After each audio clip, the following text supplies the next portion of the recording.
I used to live next door to a bar, and I hated it. Thankfully, it wasn't like right next door. There was a line of trees that went all the way around the bar, so I did have some privacy. However, from my driveway, if I looked just right, I could literally see the side of the bar, and that's where everyone would go outside and smoke. Most of the time it wasn't that bad. It was only horrible on the weekends, or if the local sports team was playing, which seemed like every other day sometimes. I should also say that at the time of the story, I was working retail. That means I worked most weekends, so they would be partying it up at the bar being loud. And I was trying to sleep. It was a great time. Out of all the annoying nights I dealt with, and there were many, one night specifically still sticks with me, and is probably something that will haunt me for the rest of my life. It was a Saturday night, and my best friend Layla was coming over. She's like a sister to me. We've been friends since elementary school and still are to this day. Around the time of this story, Layla was working hard trying to set me up with anybody. This was kind of before all the dating apps became popular. The apps would have really helped me break the ice. I'm an incredibly awkward person. I've had a hard time interacting with strangers. The thought of going up to a random woman and asking her out seemed more terrifying than the scariest horror movie you could think of. I'm a massive dork, and I love that about myself.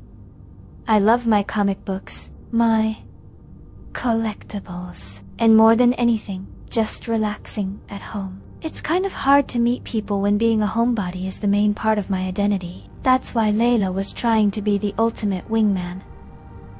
It wasn't going well though. One had a few dates, but nothing struck. So, on this specific night, Layla came over for dinner and to hang out for a while, until her girlfriend got out of work. We had a great night. She gave me some of her classic Layla dating tips to try out next time I go on a date.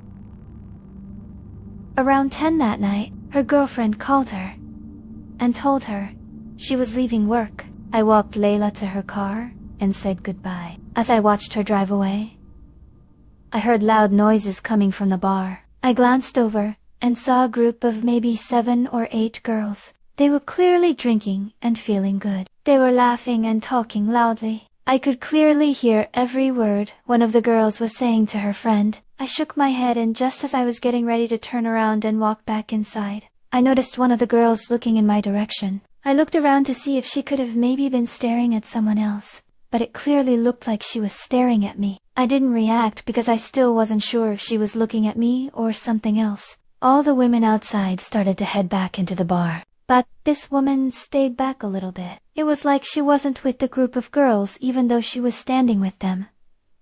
Then she waved. She had to have been waving at me.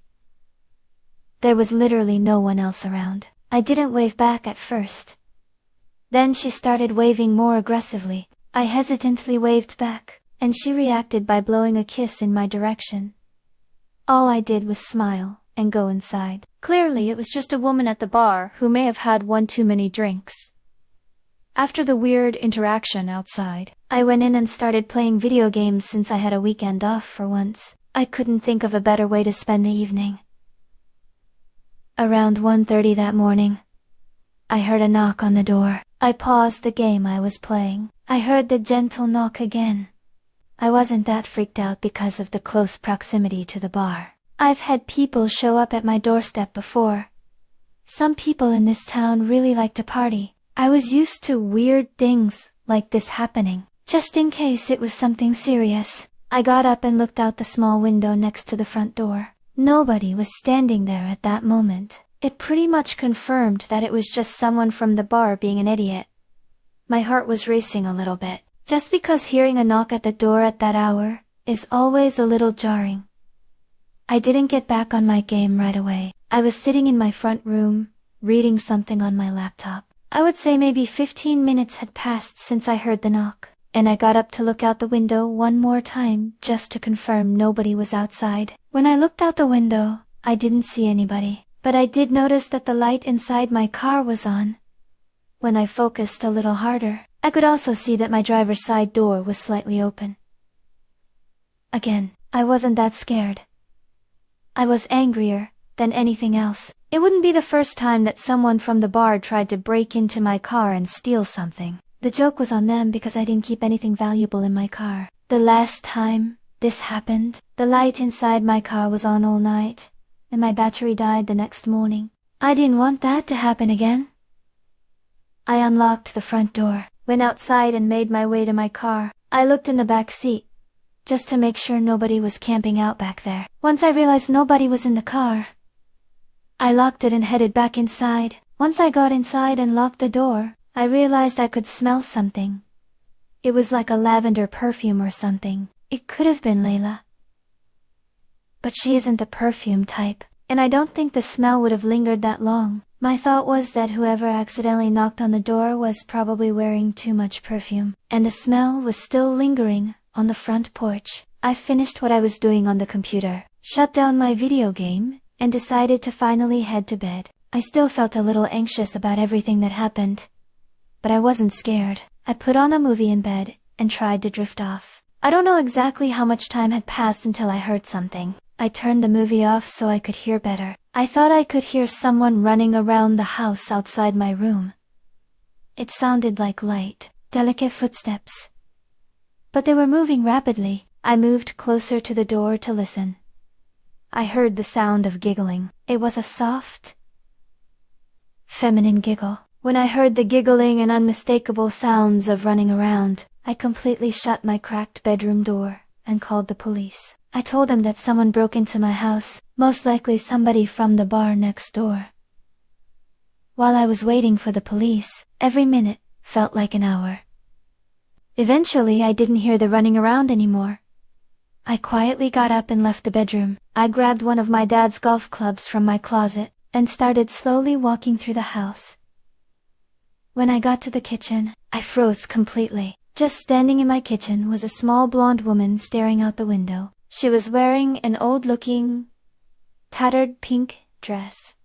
Then it hit me. This was the woman from the bar who waved at me earlier that night. Before I could even react, she said, while still looking out the window, "Hey buddy, I know you're there." Then she snapped around quickly and stared directly at me. Then she started to run at me. I ran to the bathroom, shut the door, and locked it. She kept knocking on the bathroom door, begging me to open it. It wasn't long after this that the police showed up. They were inside the house and knocking on the door. I opened the door and only saw the officers inside the house. I looked down, and right outside the bathroom was one of my steak knives from the kitchen. After leaving the bathroom, we noticed that the back door was also left open. We figured that she must have run out the back door. The next day, we went to the bar and asked them if they remembered anybody who fit that description, and the owner knew right away. He told us that she was dirty, and apparently bothering the guests. Eventually, he had to throw her out of the bar. She was lingering outside for a while, but once he threatened to call the police, she disappeared. After that night, I never saw her again. Thank God. I don't know why she targeted me. Maybe she was just crazy and homeless. Maybe she was on drugs. I spent a while trying to figure out how she got into the house. The only time I could think of is when I went outside to shut my car door. She had to have been hiding somewhere near the door and ran inside when I wasn't looking. I'll never forget that night. Thankfully, nothing serious happened, and I'm able to tell my story. I just hope that this woman got the help that she needed, and that she isn't terrorizing more people.